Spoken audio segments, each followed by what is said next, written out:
Ingeniero Vives Garnique Juan Carlos, recibo un cordial saludo de parte de los integrantes del grupo número 15. Somos estudiantes de la Facultad de Ingeniería, Arquitectura y Urbanismo de la Escuela Académico Profesional de Ingeniería Mecánica Eléctrica.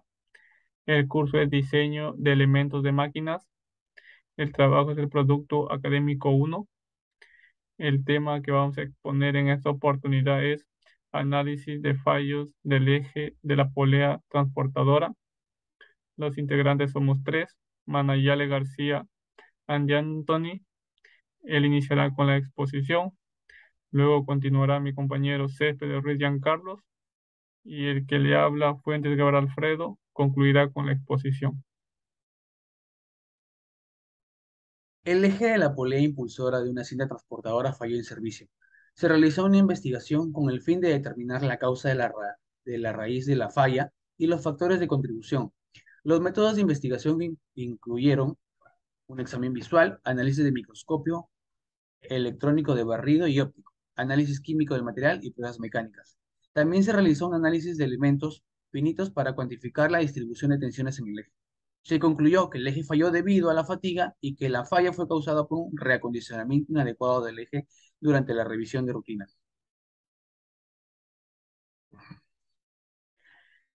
La polea de transmisión de un transportador se reemplazó con una unidad reacondicionada durante el mantenimiento programado.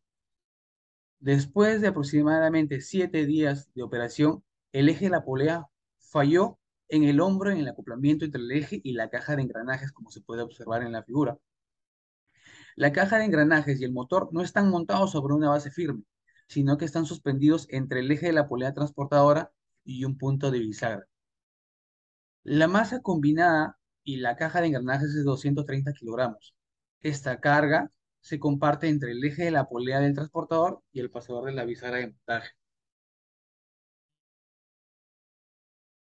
En la inspección visual y estereoscópica, el examen visual del eje fallido reveló que falló en la esquina en un cambio de paso de diámetro. La esquina parecía ser muy afilada, sin apenas radio de libre de tensión. La superficie de fractura era plana y estaba orientada perpendicularmente al eje del eje. El aspecto visual de la fractura está mostrado acá en la imagen número 1. Era indicativo de fatiga con las siguientes características, que están comparadas acá las imágenes, donde podemos observar en la figura A o en la figura número 1, observamos ahí en el extremo izquierdo el final de la falla, el extremo fallo debajo del cubo de acoplamiento. Y en la figura B vemos en otra vista, en la superficie de fractura A, en la parte de medio se ve la fractura final y en el extremo izquierdo se ve la iniciación. En el inicio de la circunferencia se ve el inicio de la fractura.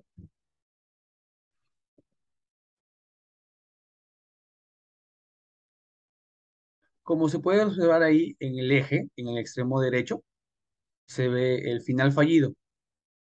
Y en la figura B, en la superficie de fractura B, se ve la iniciación del hombro de cambio de paso del diámetro del eje en el extremo izquierdo y en la parte de media se ve la zona final de fractura.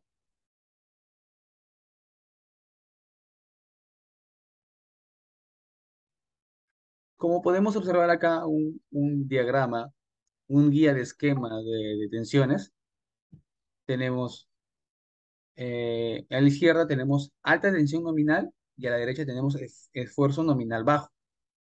En las primeras imágenes nos muestra que son sin concentración de estrés medio y estrés severo de concentración. Sin concentración de estrés en esfuerzo nominal bajo, concentración de estrés medio.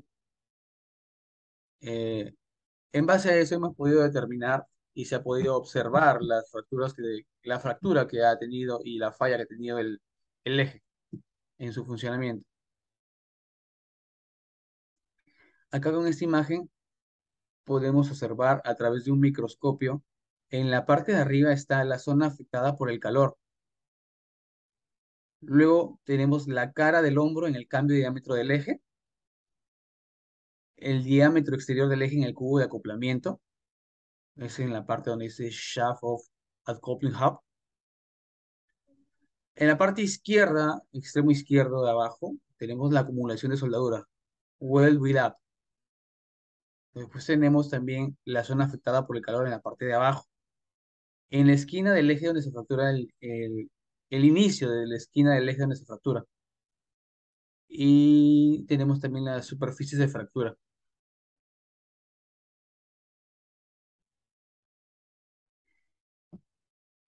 La zona de fractura final de alto ciclo y bajo esfuerzo es pequeña en comparación con la sección transversal total del eje. Los esfuerzos cíclicos causados por carga de fricción giratorias y una alta concentración de esfuerzos, la fractura se propaga más o menos uniformemente desde toda la circunferencia del eje.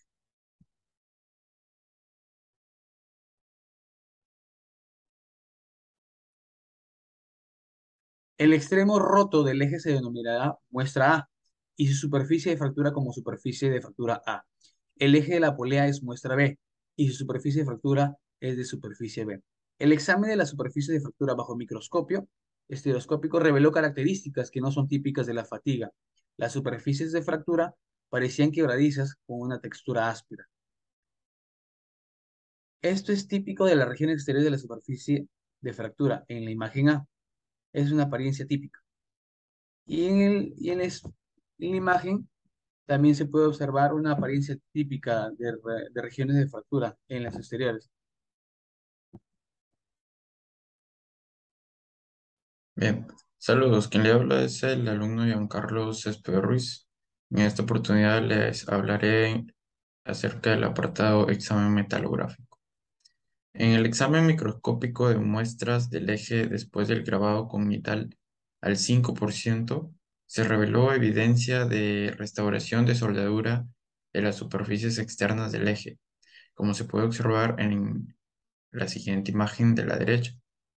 Por otro lado, se observa que el grosor de la acumulación de soldadura varió. En algunos lugares se eliminó por completo mediante el mecanizado.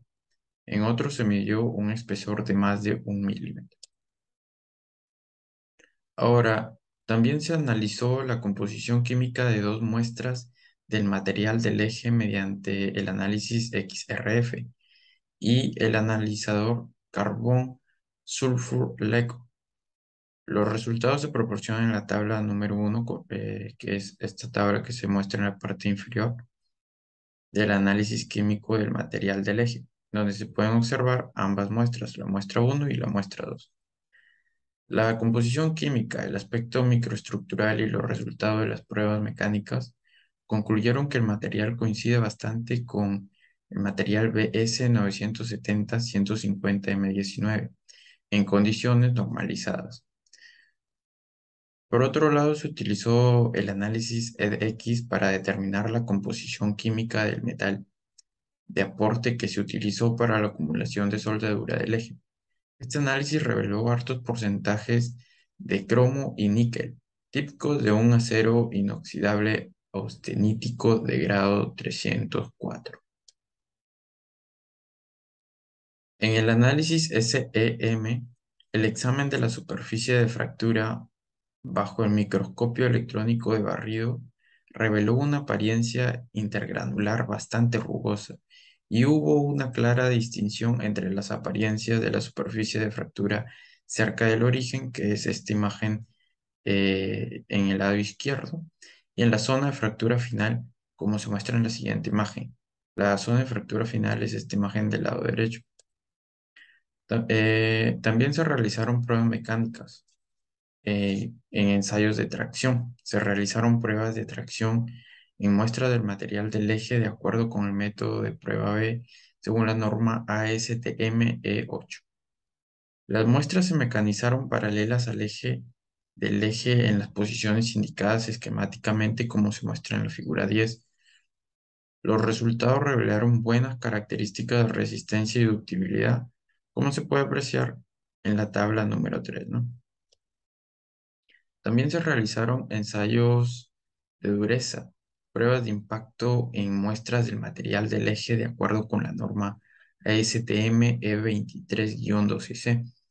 Las pruebas se realizaron a 20.18 grados centígrados en muestras con dimensiones de 10, 10, 55 milímetros respectivamente, con una muesca de 2 milímetros. Todas las muestras fallaron de manera dúctil y demostraron una buena tenacidad a temperatura ambiente, como se muestra en la tabla 4, las tres muestras y su energía de impacto. También se realizaron pruebas de fatiga en 6 muestras del material del eje de acuerdo con la norma ASTM E466-07. Los resultados que proporcionan se pueden apreciar en la tabla 5 e ilustrados en la figura 11. Las mediciones de macrodureza se realizaron de acuerdo con la norma ASTM E10-12 en la sección transversal del eje a lo largo de un perfil a través del diámetro. Los resultados muestran que el material del eje es ligeramente más blando hacia su centro, probablemente como consecuencia del proceso de forja, ¿no? Como se muestra en la figura número 2. Los perfiles de dureza medidos en la sección transversal del eje a lo largo de su diámetro. En el análisis de estrés se realizó un análisis de elementos finitos en el extremo del eje. Las interfaces entre el eje, la chaveta y el cubo de acoplamiento se modelaron utilizando condiciones de contacto sin fricción. Además de las cargas de peso, se observó un bamboleo de pequeña amplitud en la caja de cambios y el motor, probablemente debido a una combinación de desalineación menor entre los ejes de la caja de cambios y la polea y la distorsión de la estructura del soporte bajo las condiciones de carga aplicada. El movimiento máximo de la caja de cambios y el motor se midió en aproximadamente 0.3 milímetros. Este movimiento es resistido por una viga de montaje de 530 milímetros de largo hecha de un canal UPN de 100. Entonces se concluyó que la fuerza necesaria para tal amplitud del desplazamiento es de aproximadamente 177 newtons. A continuación podemos observar dos imágenes. La figura 13, que es la prueba de microdureza, que da como resultado un área acumulada de soldadura. También podemos observar la figura número 14, que es la geometría del modelo de elementos finitos, que muestra las cargas aplicadas, ¿no? Acá podemos observar la figura 15, que es el rango de tensión calculado en el eje, y la figura 16, el rango de tensión calculado, pero en la esquina del eje. También se realizó un estudio paramétrico para evaluar el efecto de un radio de filete en la esquina del eje, como aumentan los niveles de tensión a medida que disminuye el radio de empalme. El radio de la esquina, estimado a partir del eje fallido, el rango de tensión calculado, es un 83% más alto que para el radio de la esquina según el diseño, de 82 megapascales en un radio de 4 milímetros. Aquí se puede observar en la figura 17, ¿no? Lo que están diciendo. A partir de 4 milímetros se observa una fuerza de 80, una tensión de 82 megapascales. En el rango de 0.5 milímetros se observa una tensión de 151 megapascales. El límite de fatiga del material del eje se considera generalmente como un factor de 0.46 de su resistencia a la tracción. Basado en el promedio de 3 pruebas de tracción, el límite de resistencia se puede estimar en 252 megapascales, considerablemente más alto que los niveles máximos de tensión. Bien, muchas gracias. Continuando con la exposición, soy el estudiante Fuentes Guevara Alfredo. El punto que me toca dar a conocer es el punto de discusión del trabajo de investigación para lograr identificar la falla en el eje de la polea transportadora. Se realizaron dos exámenes, el examen macroscópico y el examen microscópico. El examen macroscópico dio un fallo por fatiga ya que el fallo que tenía la polea transportadora en su eje era muy similar. Y el examen microscópico es un examen más detallado, reveló un aspecto de la fractura más frágil e intergranular de lo normal para una fractura por fatiga. Y las investigaciones posteriores mostraron que el aspecto inesperado de la superficie de la fractura por fatiga puede ser simplemente una característica del material, ¿no? En la figura de abajo se muestra la comparación de la superficie de la fractura del eje fallado en el lado izquierdo y de la muestra de ensayo de la fatiga en el lado derecho grabada con nital. En primer lugar, se observó que en el eje se había producido una amplia acumulación de soldadura y la distribución de la soldadura realizada durante el reacondicionamiento del eje desarrollará niveles de tensión residual, de tracción en la esquina del eje y debido al efecto del aumento de la tensión media dará lugar a una reducción significativa de la vida a la fatiga. Las recomendaciones que nos hemos planteado para mejorar el diseño en el eje de la polea transportadora son las siguientes. Al momento de realizar la restauración de la soldadura en el eje de la polea transportadora, se debe utilizar un relleno de acero al carbono que coincida con el material del eje para evitar fallas futuras. Antes de la restauración de la soldadura, el eje dañado debe ser mecanizado a dimensiones reducidas para que el mecanizado a las dimensiones finales después de la acumulación de la soldadura no sea necesario. En el eje de la polea transportadora debemos de evitar la acumulación de soldaduras. Se debe tener mucho cuidado al momento de realizar la restauración de la soldadura en los ejes en las zonas de concentración de tensiones para evitar la distribución de la soldadura realizada durante el reacondicionamiento del eje que desarrolla niveles de tensión residual de tracción en la esquina del eje. Y por último, al momento de realizar la restauración de soldadura en los ejes de las poleas transportadoras, se debe mecanizar con un radio de alivio de tensiones. Eso ha sido todo. Muchas gracias.